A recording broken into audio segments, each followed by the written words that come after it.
மக்களே, இன்று நாம் திருக்குறள் 473ஆம் குறளை பார்க்கிறோம்.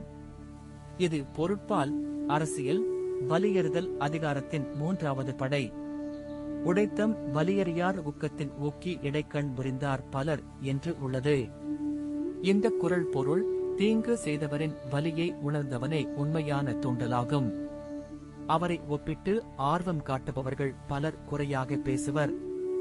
நிகழ்காலத்தில் இதை எப்படி பயன்படுத்தலாம் என்பதை காணலாம்.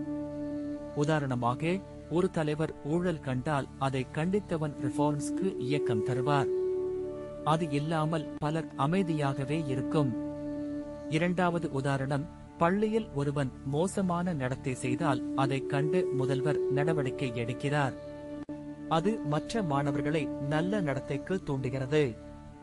இன்றைய சமூகத்தில் பொது நலத்தை பாதுகாக்க இக்குறள் முக்கியம். ஒவ்வொருவரும் பலவீனத்தை அறிந்தால் நடவடிக்கை எடுக்க விரும்புவார்கள். இதனால் நியாயம், நீதி, ஒழுக்கம் வளர்ந்து சமூகத்தை வலுப்படுத்தும். அதற்காக இந்த குறளை நம் தினசரி செயல்களில் பயன்படுத்துவோம். அடுத்த அதிகாரத்தில் மீண்டும் சந்திப்போம்.